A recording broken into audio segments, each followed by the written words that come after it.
Okay, so what we're gonna do is we're gonna go over the process, start to finish, how you paint something like this with a roller and paintbrush. Roughly the same thing for spray painting it, but you know, we're just gonna go over some of the most common issues that people have. So the first thing we're gonna do is we're just gonna go and knock this off with a scraper, find any berries. This thing's been sitting for a little bit, but this is just for demonstration purposes. So we're gonna go over, use our hands, make sure there's no berries or sharp edges. If there is, we can knock it off with a grinder or with that scraper. So we'll show you you can see there's some berries right here. There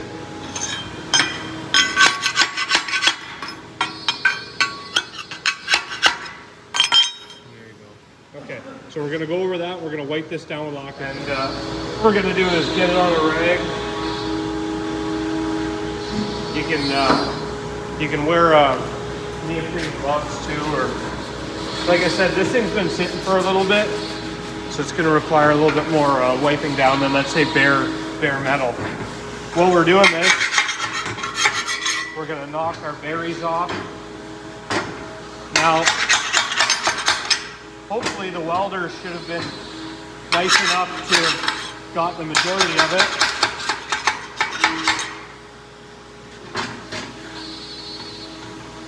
So start from one point and work your way all the way over. Don't get distracted or lost. Figure out where you got left off. Now you want to make sure that when you're wiping this, you see that isn't leaving too much moisture on there. So I'm going to need to put a little bit more. So it's very important to make sure that you're not just rubbing it with the dry rag. You want to make sure you're actually getting, like you see right there. Now it's nice and wet. Okay, so we're gonna go through the whole thing. You can see even on this thing, got some berries floating around. Make sure things are all deburred and good. So now that we got this side done, you know, it doesn't hurt to rub your hand along it. Make sure everything's all looking clean and there's not anything getting transferred onto your hand. So what we're gonna do is we're gonna actually flip it upside down. Okay. We're going to clean this side, and then we're going to start painting from this side, and then when we flip it right side up, it'll essentially only need one coat. So now we have this all cleaned off, everything's nice and smooth, there's no berries, and we got everything wiped off, all the oils and everything. So we've poured our paint into this tray. Now what I want to warn you is do not let the paint dry in this tray. At the end, once you're done this, drain as much paint out back into the can, and then you can let it dry.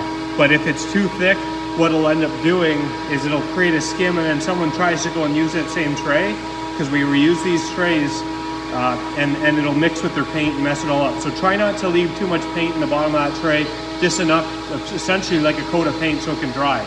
Now the other thing that should be mentioned is these brushes and rollers are disposable.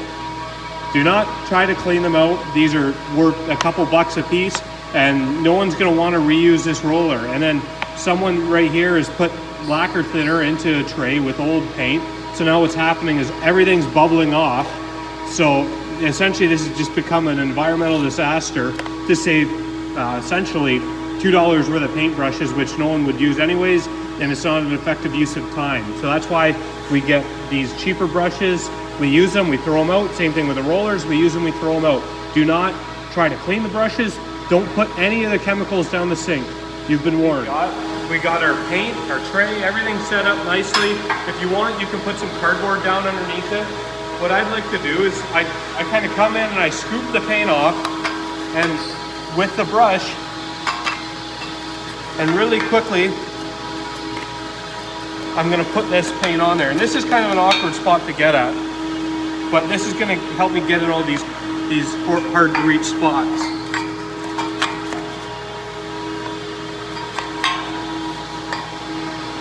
Okay, now with this, you don't want to go too far because we're going to come back with a roller and smooth all this out. But this is how I do this. Is the harder to reach spots, I'd get in there with a paintbrush and dab it around. Sometimes in the channel, it gets a bit awkward. Okay, now we've got our little 4-inch roller. Now if we have something bigger than these little channels, what I'd recommend is get a bigger roller. I've seen someone paint an 18-inch I-beam with a 4-inch roller, and trust me, that's not a good thing to see. Okay, so now what we're going to want to do is the first step is applying all the paint. Then after that, you can see I'm pressing the roller into these spots. We're going to apply all this paint, and then what I want to do is I'm going to go back and smooth it all out, make sure it's nice and consistent. This isn't multiple paint. The only thing I think, the only paint that we do like multiple coats on pretty much is yellow. But for the most part, everything gets painted in one coat or 1.5 coats. So you can see if my roller's not spinning, it just drags the paint along. So you have to make sure your roller's spinning. You have to make sure you're putting paint on. Okay. Understand all the sides and corners. And okay, so we see a little bit of spatter right here. Okay, that's not a big deal. But I mean, it's nothing to clean that up, okay? So now what I'm gonna start doing is I'm just gonna start going over and blending everything in, trying to pick up all the drips. Before the paint gets too wet, or sorry, before the paint gets too dry, I'm gonna try to go smooth everything out, okay? And you wanna keep looking at it from different angles. Keep stepping back, looking at things from different angles. A lot of the times people forget.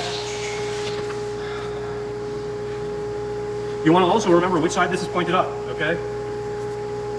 This is, which side is pointed up when we're done. We know this is the underside, okay? Sometimes we're building things like platforms and the base is gonna, like no one's gonna crawl underneath the platform. But the other side is on a foot pad, someone doesn't finish painting all the way around it. Okay, so you can see right here, this is pretty well covered up. So if you dab the paintbrush like this, what'll happen is, while the paint's still wet, it'll level out, okay? So again, I'm walking around the part, because I didn't see that, okay?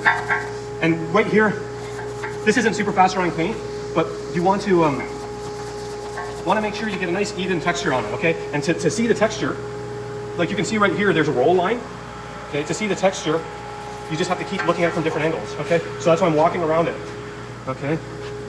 I'm looking for drips. Okay, I see that, okay. So I'm happy with that, okay? So now what we're gonna do is we're gonna flip this and we're gonna be smart about it. So you can see if we flip this, again, you could look at it and say this doesn't really matter, or if it does or whatever, but in this case it doesn't matter. If let's say it's a bolted on face or something like that, what we can do is put it on an angle like this, okay, and then we know we're only touching on a couple contact points. But again, gonna come in here, where the weld is usually, that's a good place to start putting on the paint. Okay, now I'm careful not to swipe across because I don't want to leave a bunch of drips, okay? Anything with the... Okay.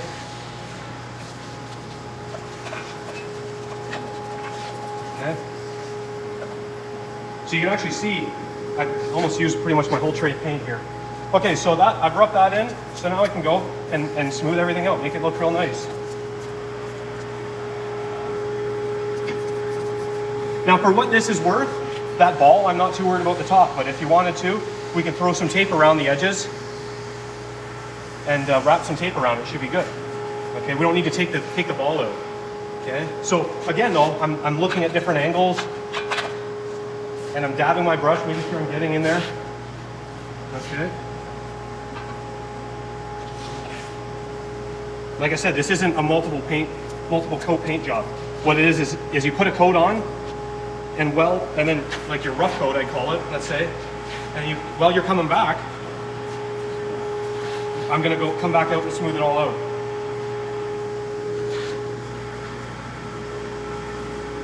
And don't fight with it, like you need to be putting paint on. So this is probably getting to a point where I'm probably gonna have to get a little bit more paint in this tray, because if you're not putting paint on, you're almost like waiting till the paint gets sticky and like pulling it off. So yeah,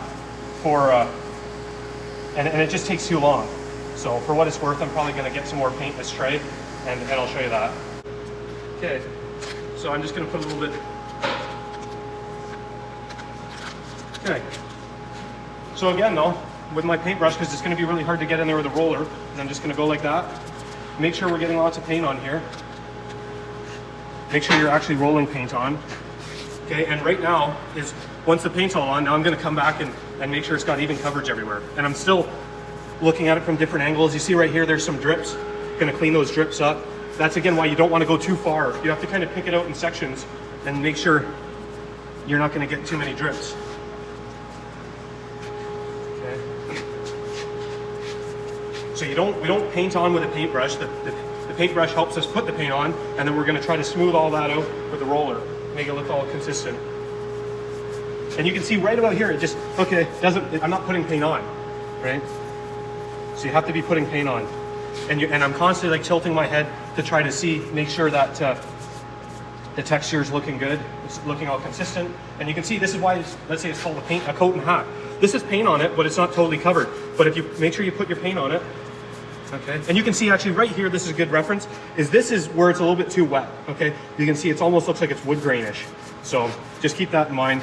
What we want is we can put it on and it can look like that, and what it'll end up doing is while the paint's still wet, it's gonna level out, okay? So it's a fine line. Okay, and again, I'm walking around it, going over it. Good.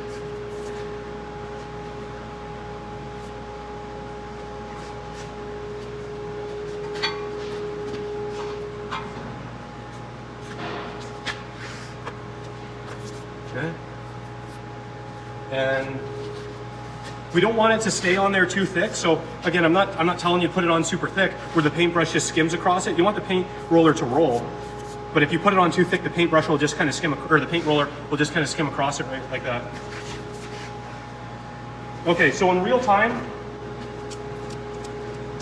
you can see right here actually, when I'm pulling this off, it's pulling the paint out. So that's why we get that means it's not super clean. So it's okay. But if you're seeing that, that's what's happening. Okay.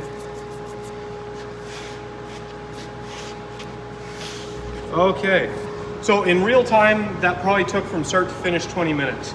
And again, as this paint's drying, look, I'm walking around, I'm looking at stuff, I can see a couple drips here. Just clean the front edge of this up. Okay, so in real time, this probably took 20 minutes. So keep that in mind when you're working on a project, okay? Now when we're done with this, we're done with our roller, what we're gonna go do is right here,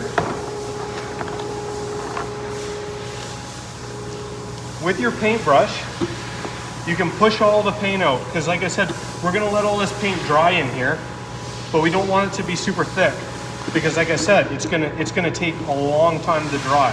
So if anything, you can see it's not really dripping, and then the other side, you can just spread it out kind of nicely with this, and it'll essentially be like a coat of paint in the tray, but what'll end up happening is we can reuse this tray. You gotta watch the corners, because the corners are where the paint's gonna collect.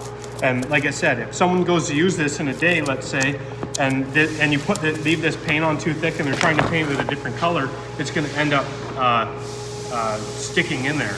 Okay, so you wanna make sure you seal your paint lid. We're gonna tap this down with a hammer. I'll show you how to get rid of this. So we don't leave our rollers on, so what you can do is just tap it off and there you go. You know, someone's kind of left a bunch of stuff on this. We're probably gonna have to get with a hammer once it's all dry and chip this off. But again, you don't want to leave this all wet with paint because it's going to build up, and then the next person's going to go use a roller, it's not going to roll. So again, though, for reference, this is painted all done from start to finish in about 20 minutes.